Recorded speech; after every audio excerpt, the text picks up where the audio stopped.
বিসমিল্লাহির রহমানির রহিম। আসসালামু আলাইকুম। আশা করি আপনারা সবাই ভালো আছেন। আজকে আমি আপনাদের দেখাবো খাসির মাথা রান্না করে। আশা করি এই রেসিপিটি আপনাদের ভালো লাগবে। আর আপনারা অবশ্যই একটা লাইক দিয়ে আমার ভিডিওটা দেখা শুরু করবেন। আর আমি কিন্তু ভিডিও খুবই ছোট দেই, কাজেই আপনারা অবশ্যই ফুল ওয়াচ করে আমাকে এগিয়ে যেতে সহযোগিতা করবেন। আমি এই খাসির মাথাটা রান্না করার জন্য এখানে 2টা খাসির মাথা ভালো করে ধুয়ে পরিষ্কার করে নিয়েছি। এর সাথে আমি 4-5 টুকরার মতো একটু খাসির মাংস নিয়েছি, কারণ এতে হাড্ডি বেশি থাকে। আর এখানে আমি জিহ্বার অংশ আর কিছু অংশ গরম পানি দিয়ে ভালো করে একটা বলক তুলে নিয়ে পরিষ্কার করে নেব। জিহ্বার উপরে যে একটা ছাল আছে এটা ফেলে দিতে হবে। যে সব আমি পরিষ্কার করে নিয়েছি। এখন প্যানে আমি পরিমাণ মতো তেল দিয়ে দিব। প্রায় 1/2 কাপ পরিমাণ তেল আমি এখানে দিব, কারণ খাসির মাথায় একটু তেলের পরিমাণটা বেশি দিতে হয়। এখন এখানে আমি 1/2 কাপ পরিমাণ পেঁয়াজ কুচি দিয়ে দিলাম। দিয়ে এখানে সাদা এলাচ, লং, দারচিনি আর 2টা তেজপাতা দিয়ে দিলাম।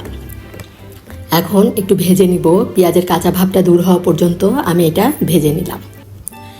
এখন এর ভিতরে দিয়ে দিব আমি 1 চামচ পরিমাণ লবণ, 2 চামচ পরিমাণ দিব রসুন বাটা, 2 চামচ পরিমাণ দিব আদা বাটা, আর 1 চামচ পরিমাণ দিব আমি জিরা বাটা। জিরা বাটাটা দিয়ে ভালো করে সব কষিয়ে নিব।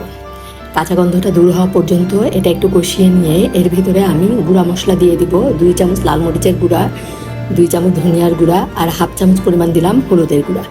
দিয়ে এখন একটু সামান্য গরম পানি দিয়ে দিলাম। দিয়ে ভালো করে মশলাটা কষাতে হবে। একদম উপরে তেল ওঠা পর্যন্ত এই মশলাটা আমি কষিয়ে নিব। এই যে দেখুন, মশলাটা কিন্তু ভালোভাবে কষানো হয়ে গিয়েছে। এখন আমি এর মধ্যে এই যে খাসির মাথাগুলো দিয়ে দিব। দিয়ে ভালো করে মশলার সাথে সব একসাথে মিশিয়ে নিচ্ছি। ভালো করে মিশিয়ে নিয়ে এর ভিতরে একটু গরম পানি দিব। দিয়ে ঢাকনা দিয়ে ঢেকে প্রায় 10 মিনিটের মতো এটা রান্না করে নিব। কারণ প্রথমে অল্প পানি দিলাম, কারণ খাসির মাথা থেকেও বেশ খানিকটা পানি বের হবে। যে বেশ খানিকটাও পানি বের হয়েছে। এখন এখানে আমি আরও একটু পানি দিয়ে দিব, কারণ খাসির মাথাটা সিদ্ধ হতে কিন্তু সময় লাগে। আমি এখানে গরম পানি কিন্তু ব্যবহার করছি। ঢাকনা দিয়ে ঢেকে আরও প্রায় 10 থেকে 15 মিনিটের মতো আমি রান্না করে নিলাম।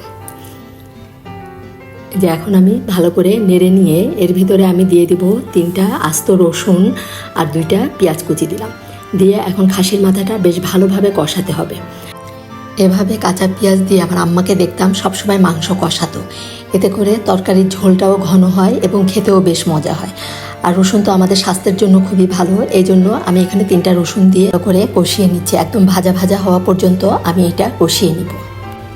ভালো করে কষিয়ে নিয়ে এখন আমি এর ভিতরে দিয়ে দিব গরম পানি। কষানো কিন্তু দেখেন বেশ ভালো মতোই হয়ে গিয়েছে, বোঝাই যাচ্ছে। এখন আমি এখানে অল্প করেই পানি দিলাম। এখানে অল্প ঝোল থাকবে। খাসির মাথা কিন্তু বিভিন্নভাবে রান্না করা যায়। আমার চ্যানেলে কিন্তু মুগ ডাল দিয়ে খাসির মাথার মুড়ি ঘন্ট রেসিপিটি আছে, আপনারা যারা দেখেননি দেখে নেবেন। মুগ ডাল দিয়ে খাসির মাথাও কিন্তু খেতে খুবই মজা লাগে। এই যে এখন আমি প্রায় 10 মিনিট পরে এখানে 3টা ফ্রোজেন কাঁচামরিচ একটু চিড়ে নিয়ে দিয়ে দিলাম। দিয়ে এর ভিতরে আরও 1/2 চামচ পরিমাণ লবণ দিলাম। দিয়ে ঢাকনা দিয়ে ঢেকে আরও 5 মিনিটের মতো এটা আমি রান্না করে নেব। বেশ সময় নিয়েই কিন্তু এই খাসির মাথাটা রান্না করতে হয়। যে রান্নাটা কিন্তু আমার প্রায় হয়ে গিয়েছে। এখন আমি এর মধ্যে দিয়ে দিব যে বাসায় বানানো গরম মশলার গুঁড়া। গরম মশলার গুঁড়াটা দিয়ে এখন ঢাকনা দিয়ে ঢেকে দিব। একটু নেড়ে নিয়ে ঢাকনা দিয়ে ঢেকে 5 মিনিটের মতো আমি এটা লো হিটে রান্না করে নেব। আমার খাসির মাথা রান্নাটা কিন্তু হয়ে গিয়েছে। এই দেখুন, দেখতে কিন্তু খুবই লোভনীয় হয়েছে। আর এরকম একটু ঘন ঝোল থাকবে। এই ঝোলটা দিয়েই কিন্তু রুটি, পরাটা, ভাত খেতে খুবই মজা লাগে। এই রেসিপিটি কেমন লাগলো অবশ্যই আপনারা কমেন্ট করে জানাবেন। আর অবশ্যই একটা লাইক দিতে ভুলবেন না। আর যারা এখনও সাবস্ক্রাইব করেননি অবশ্যই সাবস্ক্রাইব করে আমার পাশে থাকবেন। ধন্যবাদ সবাইকে। সবাই ভালো থাকবেন। আল্লাহ হাফেজ।